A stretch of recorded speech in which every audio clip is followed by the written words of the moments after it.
¿qué tal? Muy buenos días. Espérame. Ahí. ¿Qué tal? ¿Sí me escuchó? Ahí, ¿me escucho? Ya, ok. ¿Qué tal? Muy buenas tardes a todas y todos. Es un gusto para mí el tenerles el día de hoy aquí en el stand del Instituto Electoral y de Participación Ciudadana del Estado de Jalisco, un espacio para dialogar y reflexionar sobre cómo debemos y podemos cuidar de nuestra democracia. Vamos a dar inicio con la actividad de esta hora y es relativa a la conferencia que nos estará impartiendo Ricardo Juanes Laviada, denominada Elección de Juzgadores, Implicaciones Democrático-Electorales.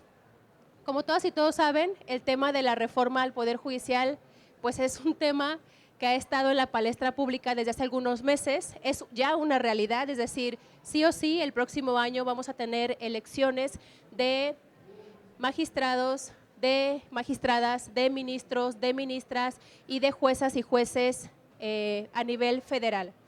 Pero, ¿qué implica todo eso? ¿Es algo novedoso? ¿Será la primera vez que en nuestro país el Poder Judicial se someta a las urnas? ¿Será la primera vez que las y los ciudadanos vayamos a las urnas a decidir quiénes estarán juzgándonos en todos los niveles de gobierno, a nivel federal, pero en todos sus niveles? Y eso genera bastantes implicaciones, no solo políticas, sino también a las autoridades electorales y a la democracia en sí. Y de eso nos viene a hablar el día de hoy el abogado, el licenciado Ricardo, y sin más preámbulo me voy a permitir dar una breve presentación para que conozcan quién es él antes de cederle el uso de la voz. Y bien, Ricardo es abogado por la Universidad Marista de Mérida, es graduado con excelencia académica. Ahí obtuvo diversos premios nacionales e internacionales en competiciones de Derecho Internacional y Derechos Humanos. Es maestro en Derecho por la Universidad de Nueva York, donde se enfocó en estudios de Derecho Público desde una perspectiva comparada. Actualmente se desempeña en Conesa y Moreno Abogados en las áreas de litigio y asesoría constitucional, regulatoria y administrativa. En su práctica, ha representado a compañías en los sectores de energía, agropecuario, tecnología, hotelero, aeronáutico, entre otras, para combatir actos de autoridad y regulaciones vía amparo. También ha participado en el diseño de litigios estratégicos y en la elaboración de leyes fiscales y ambientales. Previo a incorporarse a Conesa y Moreno Abogados, fue asociado de Rich, Mueller y Nicolau en las áreas de financiamiento de proyectos, energía y derecho inmobiliario, participando en algunas de las transacciones más relevantes en el país en dichos sectores. Durante su paso como abogado transaccional, asesoró a clientes nacionales y extranjeros en operaciones complejas en sectores regulados y en la negociación de diversos tipos de contratos.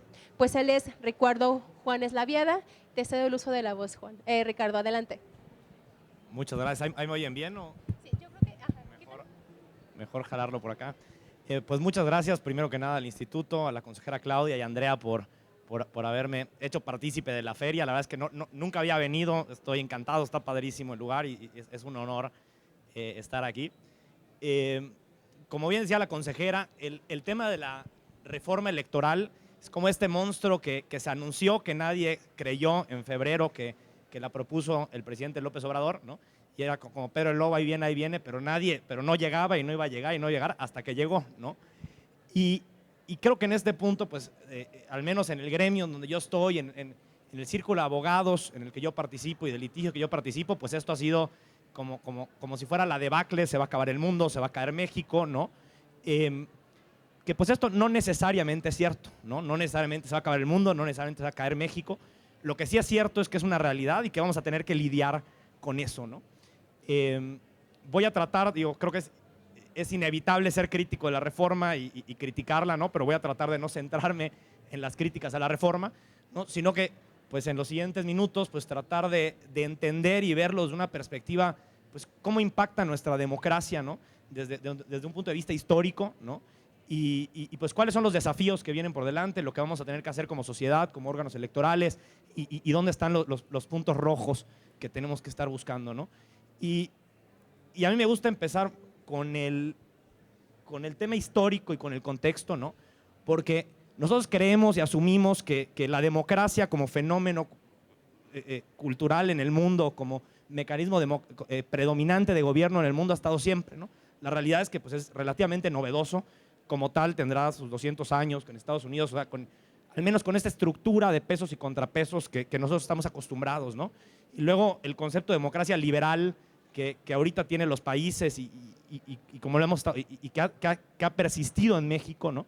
Pues también es bastante reciente, ¿no? Y en México todavía más. Todavía estamos consolidando una democracia después de un régimen semiautoritario, ¿no?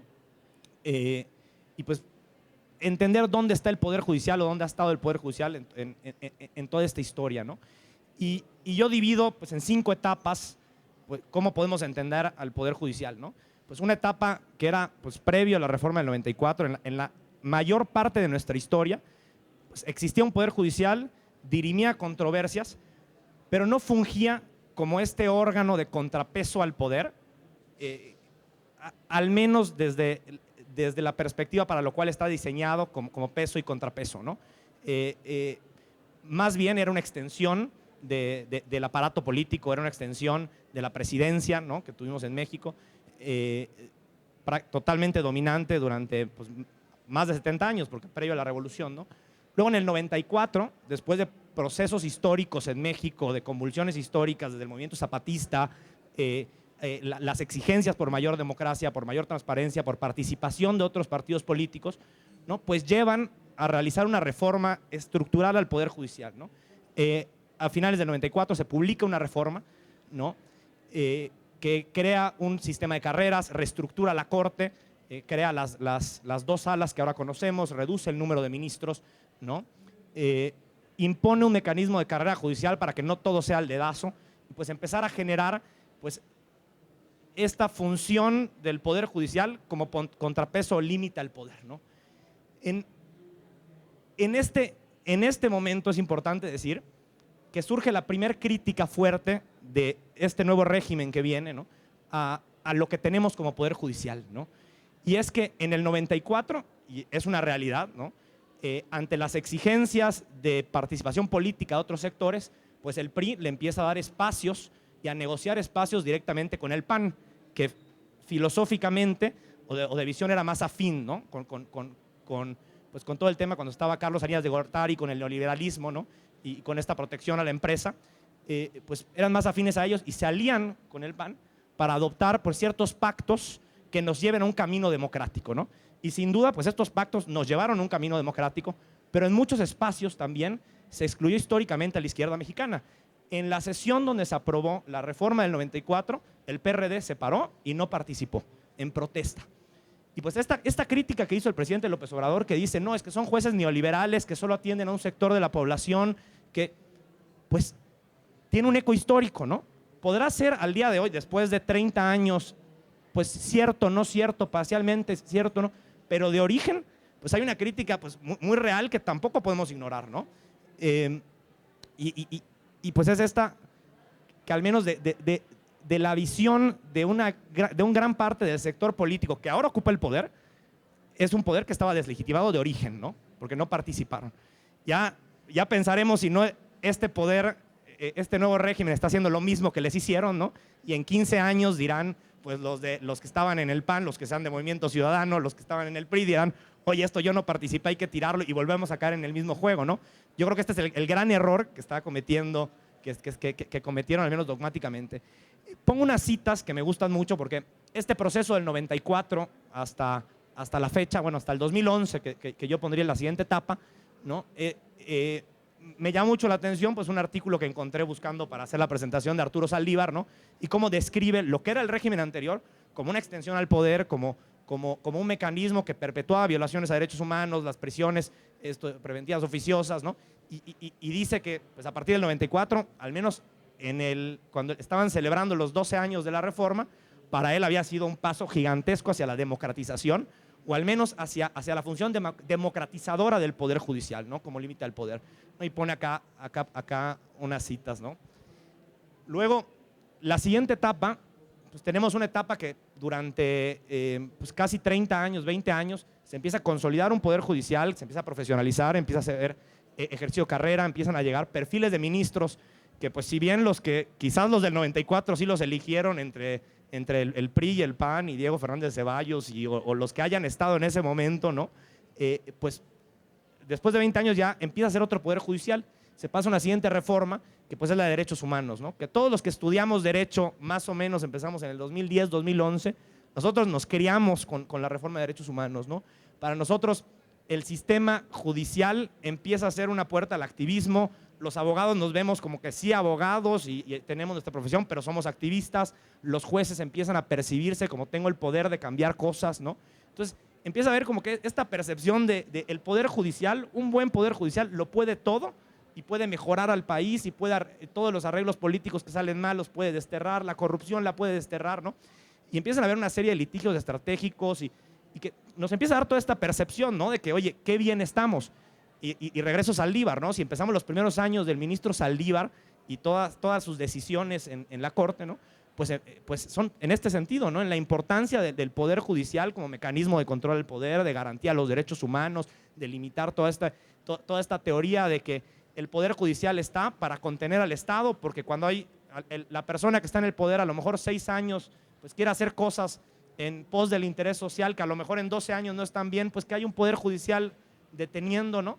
Pues se empieza a consolidar y como que todos nos creemos eso, ¿no? Y digo, lo creemos porque también es cierto que tampoco lo podía todo, ni lo puede todo el Poder Judicial, ¿no? Y creo que allá es la segunda crítica que también es muy acertada que hace que el presidente López Obrador a todo el sistema que existía, ¿no? Que la segunda crítica es, pues, oye, legitimación democrática de qué. Estas personas, ¿qué van a estar decidiendo política pública? Si yo, presidente, quiero hacer un tren, ¿por qué el Poder Judicial no me deja hacer un tren? Es una decisión de política pública, de presupuesto, ¿por qué te estás metiendo, no? Y esto nos lleva como que la cuarta etapa que digo que es la detención, ¿no? Que es los últimos 6 años. Que, pues, por un lado, todos los abogados, y yo creo que es parte del error político de la Corte al momento de negociar pues cuál iba a ser la nueva reforma, que se cree que yo soy la Corte, lo puedo todo, pero también es cierto que las Cortes no lo pueden todo, somos una democracia y un poder político, tiene que haber una función de autocontención siempre de las Cortes, todo eso es totalmente cierto, ¿no? Y yo me acuerdo cuando estaba aplicando yo a la maestría, los ensayos de aplicación eran de eso, ¿no? Como decir, estamos en una etapa que ya descubrimos que el Poder Judicial puede y tiene que tomar decisiones y tiene que ser contrapeso, ¿no? Pero todavía no sabe cómo, porque nos encontrábamos, por ejemplo, cuando era lo del COVID, sí, dale vacunas a todo mundo, y oye, pero esta decisión, hay los recursos, pues eres doctor, ¿qué pericial usaste? Digo, y no estoy en contra de esas decisiones, ¿no? Pero a lo mejor el razonamiento, cómo estaban fundamentadas, pues el Poder Judicial todavía no entendía cómo llegaba a esas decisiones y pues llevaba a decisiones que pueden ser exageradas, ¿no? Para mí, un punto que puede ser controversial o no, es el de los vapeadores, ¿no? El Poder Legislativo decide prohibir los vapeadores. Decisión no solo no del presidente, del legislador, que es el encargado de diseñar la política pública. Ellos dicen, no se pueden los vapeadores. Bueno, y por un litigio en la Corte, un test de proporcionalidad, bueno, pues los vapeadores pues los tiran, ¿no? Y dicen, pues no puedes prohibir los vapeadores porque hay medidas de menos restringentes para salvaguardar el derecho y este famoso test de proporcionalidad, ¿no? Pero, y pues, ¿dónde queda entonces el legislador como creador de la política pública? ¿Qué tanto se puede meter la Corte en estas decisiones? ¿Realmente es necesario que para poder prohibir los vapeadores tuviera que estar en la Constitución, como ahorita está pasando, ¿no? Entonces, yo no digo a un lado o del otro, ¿no? Porque pues cada postura en la decisión judicial pues se puede sostener. Pero empiezan a generarse estas tensiones naturales entre el que quiere crear política pública y el que pues está deteniendo, al menos aparentemente, esa política pública, ¿no? Y pues nos lleva pues todo esto a la quinta etapa, que pues ya es la del quiebre, que no sé qué sea, pero es la que tenemos ahorita, ¿no? Hubo un quiebre total entre el Poder Judicial y el Poder Ejecutivo y Legislativo, no se pudieron poner de acuerdo, habrá sido por falsa agencia política de la Corte o porque a lo mejor se pasó de lanza el Poder Ejecutivo en querer imponer decisiones, ¿no? Pero la realidad es que pues, estamos en lo que estamos y ya podemos discutir y echar culpas o no, pero al final lo que termina pasando es que esto es el resultado de nuestra falla en resolver las tensiones naturales que hay entre un poder ejecutivo y un poder judicial, ¿no? ¿Qué tuvo que haber habido? Pues a lo mejor regular constitucionalmente el test de proporcionalidad y decir, oye, jueces, ¿cuándo tú tienes que meterte? ¿Cuándo no? Ten criterios máximos de deferencia y dale más la razón al legislador siempre que se pueda. Por ejemplo, en muchos casos, la primera opción de muchos tribunales es invalidar normas. Bueno, ¿y por qué no en vez de invalidarla la interpretas conforme y pues pones una interpretación que mantenga la política pública, pero pues salvaguarde los derechos humanos, ¿no? En vez de ir buscando estas soluciones, pues lo que terminó pasando por tanta polaridad, ¿no? Entre las dos partes, pues es un rompimiento total, ¿no? Y pues nos lleva a que estas grandes dos críticas que pues tienen pues mucha legitimación, ¿no? Que es uno, un poder judicial que nació excluyendo a una gran parte de las fuerzas políticas, ¿no? Dos, un poder judicial que todavía no sabía navegar entre la autocontención y meterse a hacer política pública y tirar política pública, ¿no? Bueno, ¿y cuál es la respuesta? ¿Cuál fue la respuesta? Pues tiremos todo, ¿no? Creo que a mí sí se me hace importante decir, pues en su momento el ministro Saldívar estaba navegando estas aguas de tensión, lo habrá hecho cuando de una forma que a lo mejor no nos gustó en su momento, que sí nos gustó, la historia le dio la razón, no le dio la razón, pues no lo sabremos, ¿no? Pero la realidad es que sí era un momento, o fueron momentos complicados de navegar este tipo de tensiones, ¿no? Y estas tensiones, yo diría, no solo se enmarcan en México, ¿no? En general, en todo el mundo se está cuestionando pues, nuestro sistema democrático liberal de derecho, ¿no? Y decir, oye, pues deben funcionar así las democracias, necesitamos, la gente está votando por regímenes más autoritarios, más populistas. ¿Por qué están votando por...? Pues también es importante pensar si hay que ajustar nuestro sistema, se agotó nuestro sistema, para dónde estamos yendo, ¿no? O sea, por eso es importante decir, no somos los únicos en este proceso, ¿no? Quizás somos los únicos que lo estamos resolviendo de esta forma, pero estamos inmersos igual en algo más grande, ¿no? ¿Qué es lo que busca la reforma, ¿no? Lo que dice la iniciativa presidencial de febrero, cuando todavía estamos en Pedro y el Lobo. ¿Qué es lo que dice? Esta reforma no debilita al Poder Judicial ni merma su autonomía e independencia, sino que la fortalece a través de la legitimidad emanada del Poder Judicial popular, cerrando la brecha sistémica que se había creado entre dicho poder y la sociedad, ¿no? Acá tenemos el elemento democratizador de acercar al pueblo, de que no estén las cúpulas, de incluir a todo mundo, ¿no? Y restituyendo la confianza ciudadana en las instituciones y funcionarios judiciales que lamentablemente han caído en el desprestigio, ¿no? Que tiene que ver igual con al menos publicitariamente cómo venden esto, ¿no? La corrupción, el nepotismo del Poder Judicial, que todo en este periodo de tensión, los 6 años de López Obrador, pues se estuvo explotando y pues también se estuvo atendiendo, ¿no? Exceso de ciertas personas que han resistido a entender la dimensión de la transformación que vive México, ¿no? O sea, esto creo que, bueno, 4T, pero muy real. O sea, yo me acuerdo que cuando estaba en la maestría, ¿no? Y estaba entrando López Obrador y era el neoliberalismo y yo, no, el liberalismo, oye, buenísimo el neoliberalismo. Llego y veo que todos los académicos en el mundo están discutiendo todos los errores y problemáticas que generó el neoliberalismo, ¿no? En la sociedad, en la gente de abajo, esta disociación de las bases o sea, esto muy 4T, pero al menos el discurso es muy certero a la crítica del sistema que tenemos y se está agotando, ¿no? Ya pensaremos que el sistema democrático se está agotando porque pues, no incluyó a las bases, no disminuyó la pobreza, no erradicó las diferencias, ¿no? Y pues todo ese es el discurso, ¿no? Las soluciones, los cómo, si fue utilizado como un discurso nada más para aferrarse más al poder, pues esto no lo sabemos, pero no hay que olvidar pues la génesis de todo esto, ¿no? Para ver hacia dónde vamos reencauzando lo que viene, ¿no? Bueno, ¿dónde estamos? Pues 5 de febrero, Pedro el Lobo. 11 de septiembre, pues ya fueron las elecciones, ya vimos que iba a ser una realidad, se aprueba en el Congreso, 2 días después, aprobación en entidades federativas, luego 15 de septiembre publicación, 16 de septiembre arranca el proceso electoral, ¿no? O sea, ya un día después ya estamos arrancando a movilizar todo el aparato electoral para hacer realidad esta visión de Poder Judicial. Luego, 7 de octubre, se reforma la ley de procedimientos electorales, ¿no? Los medios de impugnación electorales. 14 de octubre se aprueban estas reformas. 15 de octubre primera etapa oficial del proceso, ¿no? El Senado convoca a formar comités de evaluación, que ahorita vamos a ver qué son los comités de evaluación, ¿no? Se instalan los comités de evaluación 15 días después, es decir, cada poder ejecutivo, legislativo y judicial, cada uno elige a 5 personas que van a conformar su lista de candidatos, como vamos a ver ahorita, ¿no? Luego, 5 días después, se convoca a la ciudadanía, se le dan 20 días a la ciudadanía para inscribirse, ¿no?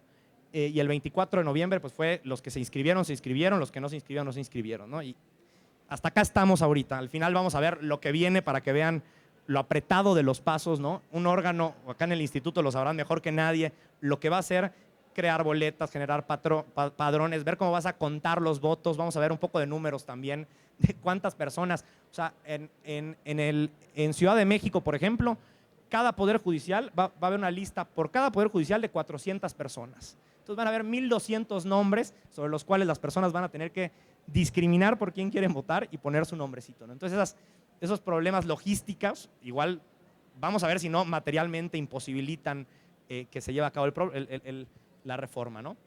Pero bueno, premisas bases, corrupción y falta de legitimación. ¿Se atiende la corrupción con esta reforma? Pues yo, al menos en lo que va de la Constitución, de las reformas constitucionales, la reforma a la ley electoral y la reforma a la ley orgánica que se aprobó hace 2 semanas, pues no se ve que se atienda el problema, ¿no? Yo creo que hay puntos específicos donde se pudo haber presentado el problema, regulando la abogacía, por ejemplo. En Estados Unidos, si yo participo en corrupción, a mí me quitan mi certificación, a mí me sancionan, a mí me meten a la cárcel, ¿no? Y entonces, pues, ¿qué propicias? Pues que tu contraparte te denuncie. Entonces, crear esos canales hubiera sido muy positivo, ¿no? Procesos de denuncia a los jueces, ¿no?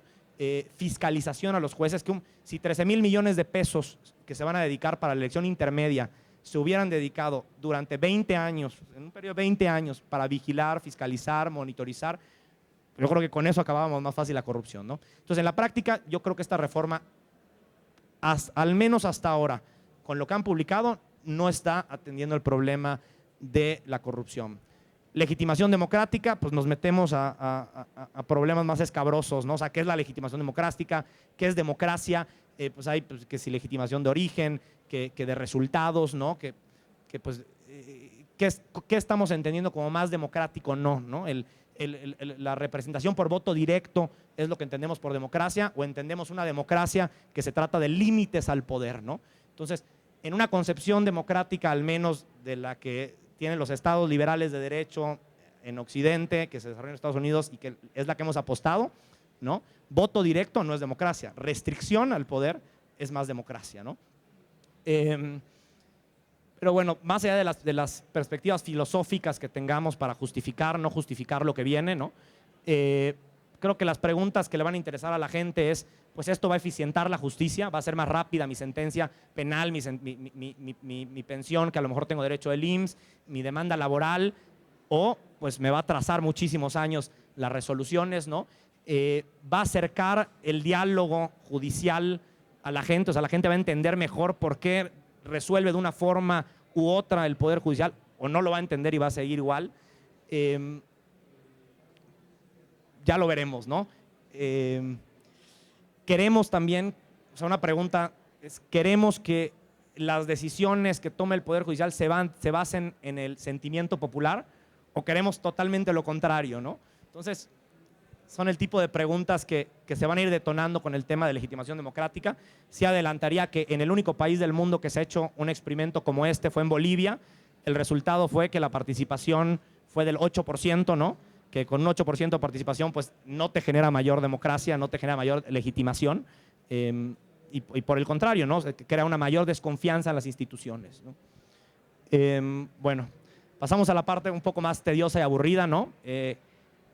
Para los que no son abogados, o al menos no abogados 100% inmersos en este tema, ¿no? Pues ¿qué está cambiando? Se modifica pues toda la estructura del Poder Judicial de la Federación, ¿no? Ya no van a haber 2 salas de la Corte, ya va a haber una Corte, pues digamos, se someten a votación otra vez todos los ministros, ¿no? La sesión, ya no van a haber sesiones privadas, digamos, en la Suprema Corte cambia un poco la estructura. ¿Esto es malo para la Suprema Corte? Que se elijan a los ministros mediante voto popular. Pues yo diría que es mejor que lo que tenemos ahorita. Ahorita el presidente manda una terna, controla al Congreso y él básicamente decide quién va a ser. Y si manda una terna, no la aprueba el Congreso, entonces manda otra terna, no la aprueba el Congreso, entonces el presidente puede designar el día de hoy al que quiera, ¿no? Entonces, ese pues, es un sistema más arbitral, más autoritario que el nuevo sistema que vamos a tener, que hay voto popular, al menos en el caso de ministros, ¿no? Luego decían, oye, vamos a bajar de 2 salas a una sala, pues ¿cómo van a resolver tantos asuntos? ¿Cómo? Pues mi opinión es que la Corte no debería resolver tantos asuntos. La función de una Corte como órgano constitucional es dirigir a los demás, agarrar menos asuntos, mejor resueltos, más estratégicos para que los jueces sepan cómo actuar. Entonces esto no necesariamente es malo y cuando se impugnó la reforma, el ministro Alcántara, Carrancá, pues en su proyecto de resolución proponía invalidar todo, pero dejar que este nuevo sistema de corte pues se quede, ¿no? Con legitimación popular. Y me parecía una salida bastante buena, ¿no? Ahora hay un órgano administrativo que se llama el Consejo de la Judicatura Federal. El órgano administrativo decide pues cuántos tribunales hay acá, cuántos jueces hay acá, lleva los procedimientos de denuncia, de sanción, los disciplina, ¿no? Ahora lo van a dividir en 2. Uno va a ser el órgano administrativo, cuyos miembros se van a componer primordialmente por personas seleccionadas por el Poder Judicial. Me parece muy sano. Se divide y se crea un nuevo órgano que es un tribunal de disciplina judicial, que se va a hacer por voto popular y se va a dedicar exclusivamente a procedimientos de sanción, ¿no? Decían que esto iba a ser como cacería de brujas, si el juez no vota como quiere el presidente, entonces lo procesan, lo sancionan. Pues puede ser, pero puede no ser, ¿no? También yo creo que como estructura o como mecánica de revisión a la función judicial podría perfectamente funcionar, ¿no? Acá modifican los plazos, ¿no? Y luego, lo que yo creo que sí es mucho más cuestionable es ahora la elección de toda la cantidad de juzgadores que van a haber, ¿no? ¿Cómo se va a llevar esta elección? ¿No? Van a haber cada poder ejecutivo, legislativo y judicial va a conformar un comité de 5 personas. Ese comité de 5 personas va a abrir una convocatoria y todos se pueden registrar, ¿no? Yo ya me registré en los 3 comités. Por si ven mi nombre, hay una boleta y le pueden tachar. Pero todo el mundo se puede registrar. Los requisitos son 5 cartas de recomendación. Acá junto 5 personas me las firmas. Una de las personas que me firmó fue mi novia, o sea, no es un requisito muy elevado. Un ensayo de por qué quiero ser, como de intención, de por qué quiero ser ministro, de cómo voy a mejorar, o magistrado, juez, cómo voy a mejorar el Poder Judicial, ¿no? Tener 8 de promedio, 9 de promedio en materias afines, ¿no? ¿Qué son materias afines? Pues no estaba tan bien regulado, pero ya iremos viendo cómo lo van definiendo los comités, ¿no? Pero pues básicamente cualquier persona se puede inscribir. Y entonces las 5 personas de cada comité de evaluación, de lo que se van a encargar es de filtrar a todo ese listado, ¿no? Entonces, ¿y cómo van a filtrar ese listado? Para los cargos de ministros, magistrados electorales y el Tribunal de Disciplina Judicial, digamos, estos órganos superiores, ¿no? Por cada vacante, el comité tiene que elegir a 10 puestos, ¿no? Entonces, digamos que se registraron 100 personas para ministro 1, 100 personas para ministro 2, entonces el comité va a sacar a 90, ¿no? En este caso, por poner los datos públicos que tenemos, en la presidencia se registraron como 400 personas para ministro. El comité de evaluación de la presidencia va a tener que peinar a 310 y dejar solo a 90. Entonces, digamos, el comité va a elegir a los mejores 90 de todos los que se han inscrito para ministros. Luego se van a someter de esos 90 a insaculación, a una tómbola. Entonces van a quedar pues los 30 que la suerte quiera de esos 90. En el proceso de ministros y de Tribunal de Disciplina Judicial, de órganos electorales, pues puede ser bastante visible esto, ¿no? Y van a haber 400 personas registradas por cada poder y los comités van a hacer su trabajo. Pero ¿qué pasa con el puesto de magistrado auxiliar penal en Iguala, magistrado auxiliar penal en otras zonas de Guerrero, de Sinaloa? Van a haber perfiles que se inscriban. ¿Qué tipo de perfiles se van a inscribir, ¿no? incluso en lugares como Yucatán, ¿no? Yo soy de Yucatán y hemos estado analizando también la local bastante, ¿no? ¿Cuántas personas para un juez civil, para un magistrado civil? Pues igual y 8 candidatos, ¿no? ¿Y cuántas personas van a votar? Bueno, entonces le llegará al comité de evaluación, en el caso de cargos inferiores, no son 10 a 3, el comité filtra 6 y luego se insaculan 2, ¿no? Pero ¿qué pasa si para ese puesto se inscribieron 2? Pues el comité sacará solo a 2. ¿Qué pasa si se inscribieron 3? Pues van todos y el comité ya no hace nada, ¿no? Entonces, vamos a ver esas dinámicas más particulares ya cuando ves en la elección completa, ¿no?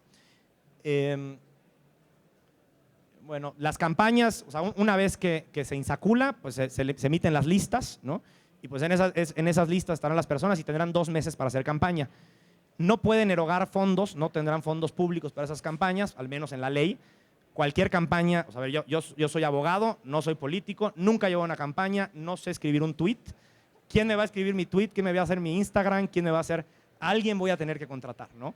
Y eso, ya estoy violando la ley, y eso es lo más bonito de todo.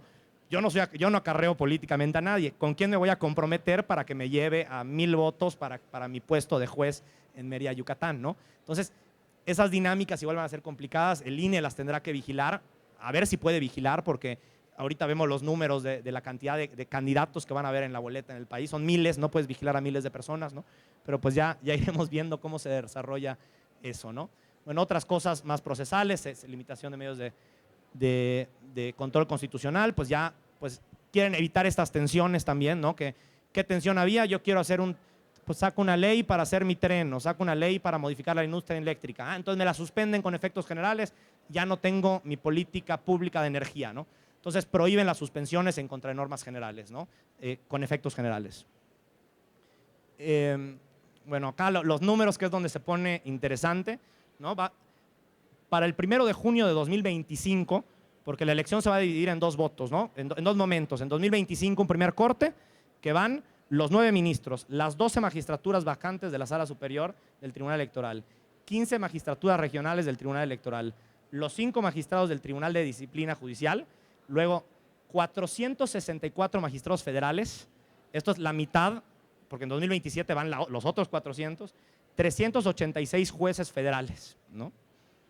Y pues los poderes judiciales locales decidirán si en 2025 o en 2027 echan elección. Casi todos se van a ir a 2027, creo que Campeche sí se va a ir a 2025, no entiendo cómo, porque van a tener 2 meses para sacar leyes, regular y llevar todo el proceso que va a llevar, ¿no? ¿Esto en qué se traduce, no? Para el cargo de 9 ministros, cada comité de evaluación va a tener que seleccionar a los 90 mejores y en tu boleta van a haber 27, ¿no? Entonces, en la boleta de todos 2025 van a haber 27 Poder Ejecutivo, 27 Legislativo y 27 Judicial, ¿no? Una dinámica similar pasa con el Tribunal Electoral y las salas regionales del Tribunal Electoral. Vas a tener 6 del Tribunal Electoral y luego vas a tener, dependiendo de tu región, los candidatos del Tribunal Electoral, ¿no? Luego, en donde se pone complicado, para magistrados y para jueces. Hay 464 plazas para magistrados, es decir, el comité va a tener que filtrar al menos a 2.748 personas y después van a haber 928 personas, ¿no? En la boleta por cada poder. Esto no significa que en tu boleta vayan a aparecer para juzgado y para magistrado, van a salir los de tu región, ¿no? Y ahorita vemos cómo se puede traducir en un lugar como Ciudad de México, ¿no? Pero en términos de chamba para el INE, en la boleta van a haber 1.793 candidatos, ¿no? Y 1.793 candidatos que no están afiliados a partidos políticos, entonces no puedes monitorearlos a través de los partidos políticos, no puedes sancionar a los partidos políticos, tienes que irte uno por uno y ver si está metiendo gatos de campaña, si está metido el narco, si no está metido el narco, ¿no?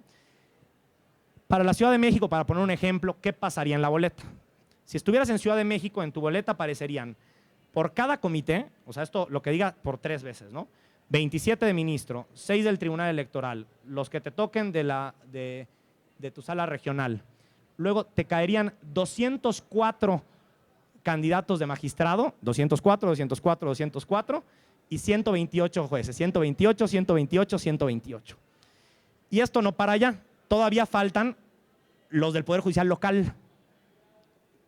En el caso de Ciudad de México van a ser más de 400 puestos a nominarse, multiplicado por 2. Entonces tienes todos los 204 y 128 de la elección federal, 204, 204, 204, 128, 128, 128, y luego vas a tener 800, 800, 800 en el Poder Judicial local, ¿no?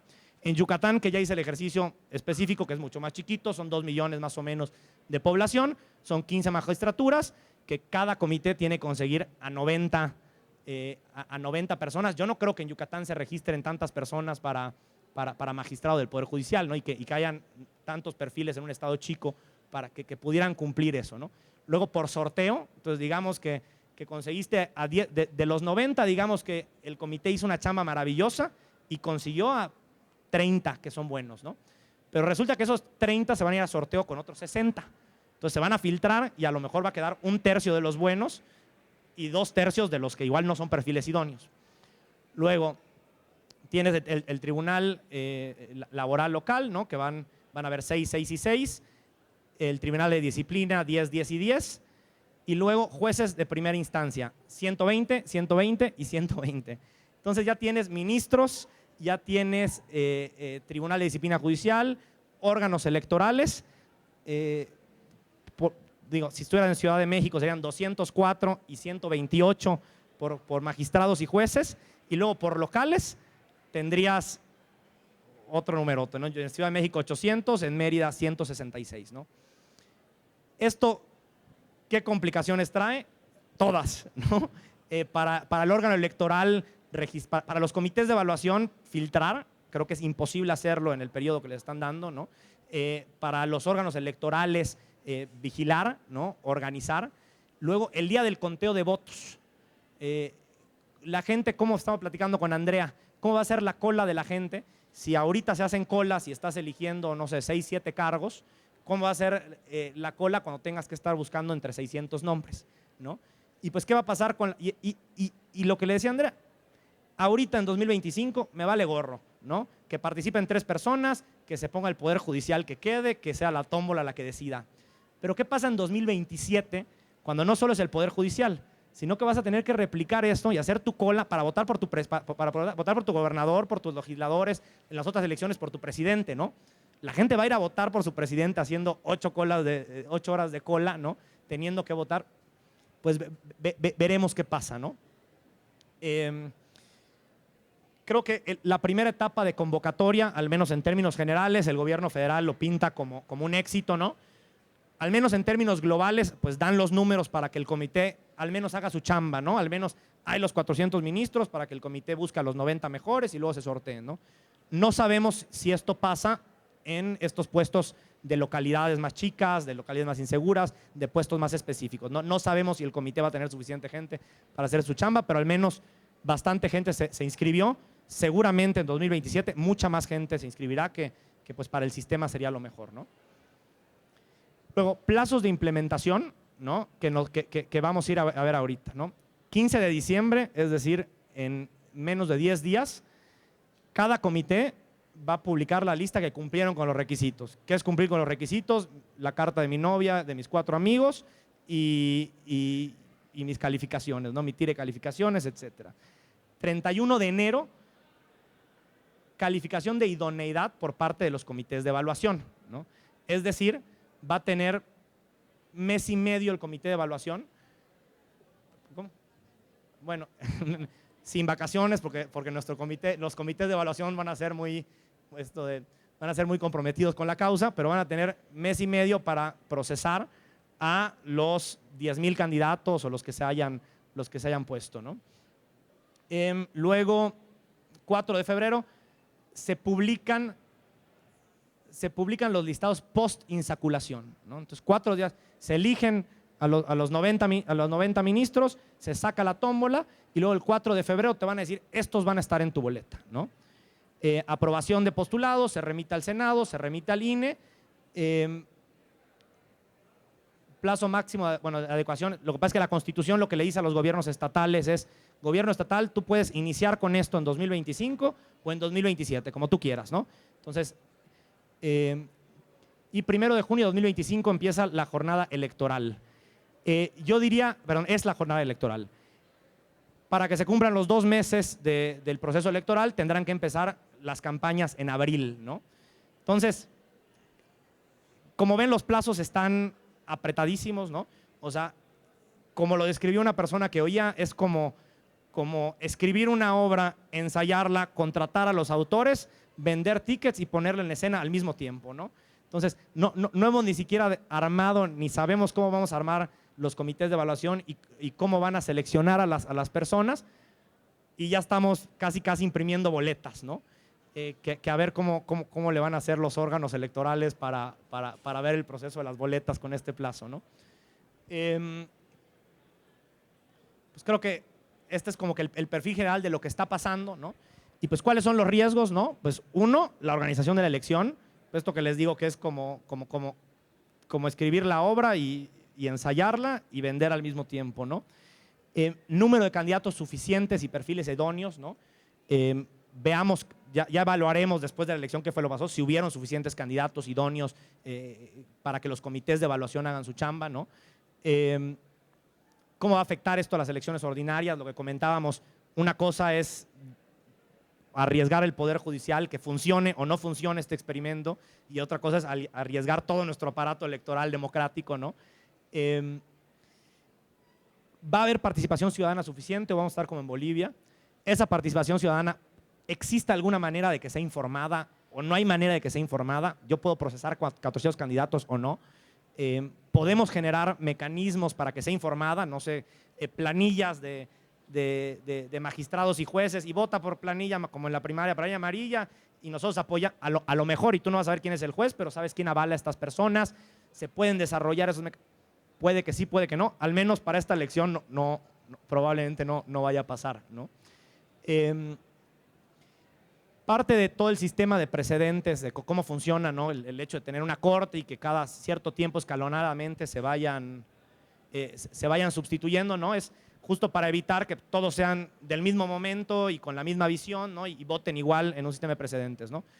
Esto podría pasar porque si los 9 ministros son electos en el mismo sexenio, se votaría toda una corte, digamos, ¿no? Entonces habría un espaciamiento de 3 años entre la mitad de la corte y la mitad de la otra corte, como está. ¿Qué dinámicas podrían pasar? En el federal no va a pasar, pero en los estatales va a ser el pan de cada día. Para el presidente, los candidatos que el comité de evaluación le dan al presidente, el presidente los manda, ¿no? Ahora, para que el Senado los pueda mandar, tiene que ser aprobado por mayoría calificada. Para que la Corte lo pueda mandar, pues tiene que ser por mayoría calificada. Ahorita, digamos, el bloque de los ministros, si los dividimos en las de 4T, no 4T, el bloque de los ministros no 4T no llega a mayoría calificada. Entonces, si no se ponen de acuerdo con los otros 3 ministros, la Corte podría no mandar lista, ¿no? En los estados, muchos estados no tienen mayoría calificada. Entonces, si no llegan a un acuerdo los congresos estatales, no habrán listas de los congresos estatales, ¿no? Este es un posible riesgo de mecánica electoral, ¿no? Ponía ya mercado de puestos. Una vez que eres elegido, digamos que te mueres, que renuncias, que ya no vas a participar, el que ocuparía tu lugar fue el que quedó el siguiente en la lista. Entonces yo no sé si va a pasar gente, no sé si va a pasar que ciertos magistrados digan, pues ya no, gané y no quiero ser magistrado, le vendo al siguiente mi puesto y ya sabe que él va. Son dinámicas que podrían pasar, no digo que vayan a pasar, ¿no? Redes políticas de apoyo, eso ya sabemos que está pasando, ¿no? Ya sabemos que ciertos postulantes a juez, a magistrados se están moviendo con ciertos grupos políticos, ¿no? Esto pues en tema de la ideología de independencia del Poder Judicial pues están claros los riesgos, ¿no? Crimen organizado, pues no sabemos, no sé si esté pasando. A mí me parece que lo lógico es que si el crimen organizado tiene dinero y gente va a necesitar dinero para hacer campañas, para poder ser juez en cierta región, estoy seguro que por ahí veremos este tipo de incidencias, ¿no? Y pues la supervisión y vigilancia. Acá pongo el ejemplo de Bolivia, ¿no? Y pues la recomendación que hizo la Comisión Interamericana de Derechos Humanos a Bolivia, decir por qué no estaba bien todo este sistema, ¿no?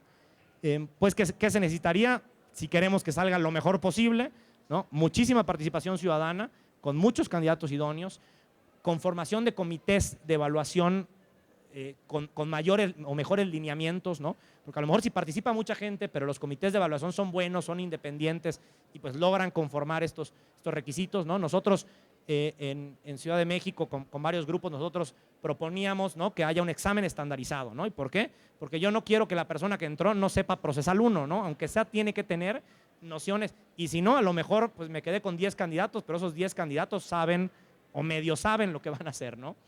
Pues vamos a necesitar mucha difusión y mecanismos de difusión de los perfiles. O sea, no hay democracia si no sé por quién estoy votando, no hay democracia.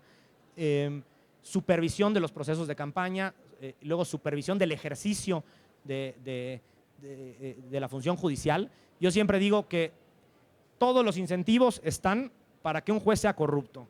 Si tú ganas un muy buen salario, o sea, un super salario que ganas, no sé, 80,000 pesos al mes, que pues un super salario, ¿no? Pero si todos los días te está llegando gente porque está resolviendo asuntos de 1,000 millones de pesos y para la empresa, pues el incentivo es para que eventualmente pues puedas correr en la corrupción. ¿Qué tienes que hacer? Desarrollar mecanismos que desincentiven carrera judicial, los perfiles idóneos, gente que le importe su función, vigilancia y sanción, ¿no? Quizás con la reforma como viene, pues lo han dado, que teníamos muchas carencias, porque la corrupción, el que diga que no había y el que romantice lo que hay, está mintiendo, pero ya teníamos cierto camino andado, pues será volver a empezar y ver cómo funciona con el nuevo, ¿no? Y luego, capacitación constante y de calidad. Muchos llegarán al puesto que no saben lo que es un proceso judicial, ¿no? Yo llevo pues 9 años litigando y no tengo ni idea de lo que es un proceso judicial. Entonces será muy importante que la persona que llegue, estos temas complicados, que son lo que nos dan la garantía de saber qué va a pasar, que si actúo así, me van a resolver así, qué es lo que quieres en un sistema judicial, la previsibilidad, pues va a tener que lograrse o garantizarse con muchísima preparación a los juzgadores y magistrados que vayan a entrar al puesto, ¿no? No sé si tengan dudas, comentarios. Esto fue la presentación.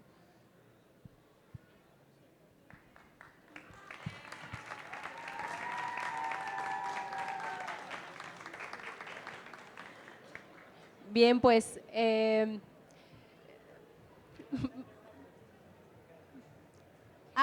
claro que sí. Justo eso les iba a comentar, si alguien tiene alguna pregunta, solo vamos a tomar una o dos por el tema de tiempo, tenemos que pasar a la siguiente actividad, pero con mucho gusto escuchamos la pregunta del caballero. ¿Le pasas el...? Muchísimas gracias. Soy universitario de UDG. Le quiero hacer una pregunta, abogado. Suponiendo que al final de esta farsa usted es elegido, ¿qué nos va a prometer a los ciudadanos que lo estamos viendo para que votemos por usted? Nos acaba de confesar que no tiene la menor idea de lo que es el Poder Judicial, y ya no digamos la Suprema Corte. Entonces, para que votemos por ti, abogado, ¿qué nos ofreces si no tienes la menor idea de lo que es el trabajo del Poder Judicial? Aquí debe de haber algunos abogados y saben todos ellos que en el Poder Judicial los que hacen el trabajo son los secretarios. Yo acabo de preguntarle a un secretario, sabiendo que ni jueces, ni magistrados, ni ministros van a querer participar en la farsa. Toda esta gente de este galimatías se preguntará, ¿de quién fue esta genialidad? Tiene un nombre y apellido. Está en un rancho famoso. Entonces, abogado, ¿qué nos promete para que votemos por usted? Bueno, pues, o sea, digo, decía figurativamente que no sé lo que es el proceso, ¿no? Pero yo dentro del ramo de abogados, porque muchos abogados que se postularán no se dedican al proceso, yo sí me dedico exclusivamente al litigio y todo lo que hago es litigio constitucional, ¿no? Yo, si me preguntas si creo que voy a estar en la lista, no creo que voy a estar en la lista. Si quedo en la lista, ¿qué pasa? Pues la realidad, yo no estoy pensando en que pueda ganar. Yo no sé de acarreo político, no sé de campañas políticas, no tengo redes de apoyo política, ¿no? Pues un poco lo hice entre experimento y entre participar y dar voz a ciertas posturas que a lo mejor no están queriendo participar porque no están de acuerdo, pero pues dar voz a esas posturas. Si llego a quedar en la campaña, pues estaré dedicado pues a difundir lo que yo creo que se tiene que hacer de acá para adelante para mejorar, en identificar los fallos, ¿no? Y ese sería mi objetivo, ¿no? O sea, socializar esto que estamos platicando, mucho más que llegar a ser electo, porque creo que las condiciones no están para que un perfil como el mío tenga buenas probabilidades de ser electo, ¿no?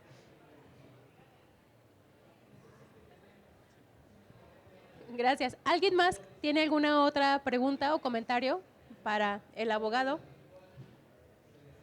¿No? Bien, pues yo agradezco muchísimo, Ricardo, el tiempo que te diste de venir hasta acá a compartirnos tus opiniones sobre la reforma judicial.